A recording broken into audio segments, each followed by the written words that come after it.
So ngayon guys, ang plano namin is mag-grocery dahil may mga kulang pa kaming gamit.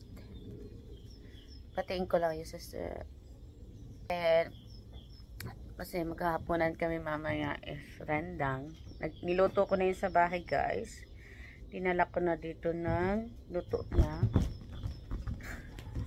So rice na lang ang kulang namin. So bibili pa kami ng rice mamaya.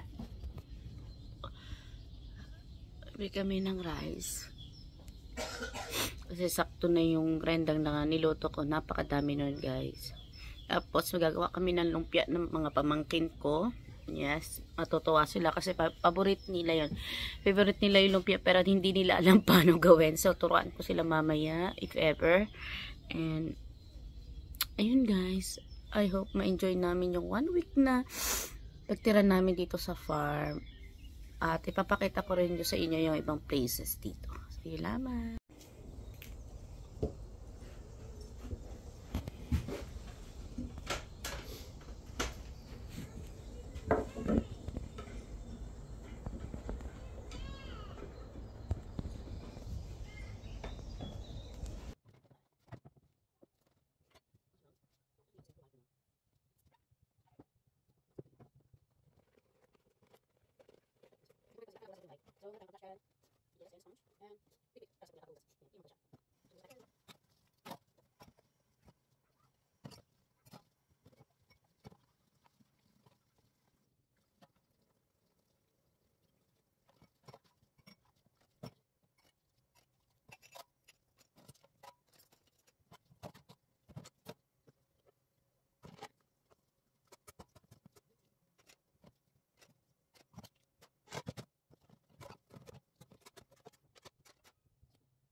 So guys, dito kami ni Sarah. Ayan siya, nasa trailer.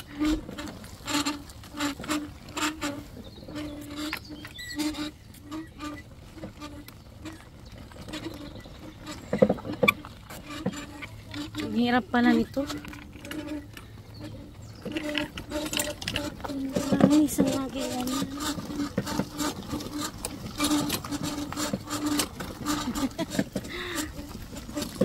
Ate Sarah. Pupunta kami sa farm.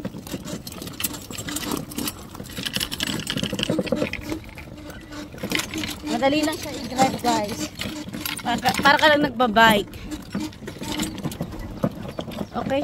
Anak ko gusto na bumaba. Yeah? So, hindi kami nakaabot sa feeding ng mga cow guys. Tinamad kasi. Pero, nakakahapo. So, kahapon pa kami laro ng laro nito guys. Ilang. Oh, mag-tractor ka lang. Eh, tulo lang. Sipon mo na po. Sarah! So, hello guys. Kapabalik lang namin ni Sarah galing park. So, nagtimpla ako ng kape. Actually, yung kanina pa to. Kaso lang, malamig na. Kaya pinainit ko na lang. Sayang din naman po itatapon namin. So, dito ko muna siya ilalagay. Para if ever na may gusto. So, hindi na nila kailangang painitin. So, hindi ko tinatapon yung mga ganito. Kasi, natuto ko kay mother-in-law ko na pag may tirat, itabi lang. Huwag itatapon. Sayang. Ayun. And yung mother-in-law ko, tsaka si Lane, tsaka yung kapatid niya, nagpunta sila ng grocery. Bumili sila. Hindi nila ako sinama. Hindi kasi nandun busy kami sa farm kanina. Si Sarah kasi gusto niya sa maglaro. So, kaya nga kami nandito to enjoy the nature. No gadgets. Diba? Maganda to para sa mga chikiding. Yung mamuhay sila dito sa farm. Nang walang gadget. Natural lahat, guys. Yung gigising ka sa umaga, sama-sama kayo mag-aalmusal. Tapos, natural lahat. No? Parang ganun. Alam niyo, na-miss ko yung camp.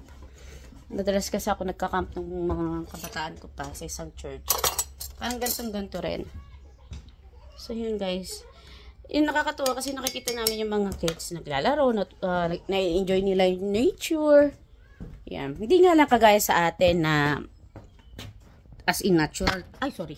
Natural talaga dito kasi very provided na halos. Yung mga kailangan nila, yung mga gamit, ganyan. Provided na. Sarah? Sorry. Pinalitan ko ng sapatos si Sarah, guys. Medyo maaraw na naman na, pero yung damo is basa pa rin. So, kailangan nakabutas siya. So, yun. And, yun. Natutuwa ako kasi very natural. Mafe-feel mo talaga na malayo ka sa city. Wala kang maririnig na, ingay ng sasakyan, kundi yung ingay lang ng mga ibon. Napaka-natural, guys. Na-miss ko tuloy yung bukid. Dati kasi ako nakatira sa bukid din, guys, for 5 years. 5 years kami nanirahan sa bukid ng bata ko. Nung farmers pa yung tatay ko. And, yung gigising ka ng alas 5 para magsaing. Tapos, bago tumirik ang araw, kailangan nakaluto ka na. Sila papa noon, nagtatabas na bago tumirik ang araw. And then, kapag tirik na ang araw, kailangan nakakain na kami. Nakapaglinis sa bakuran. Tapos, yun guys, mga bandang 10, pupunta naman kami sa gubat para manguha ng mangga. Kasi guys, nung time na yun, malakas yung ulan. So, maraming laglag na mangga. So, yun. Hindi sa amin yung manggang yun. So, pumupunta lang kami doon sa farm na yun. Sa forest na yun. Kasi, meron kaming mga silo. Alam niyo yung silo, kung mga Tagalog, no? Silo, guys, is naghahunting kami ng mga, minsan nahahunting namin ahas. Minsan nahahunting namin is yung, ano tawag dito? Yung parang mukhang crocodile. Pinakain kasi namin yun, guys. Lasang manok yun eh. Bayawak, yan, bayawak.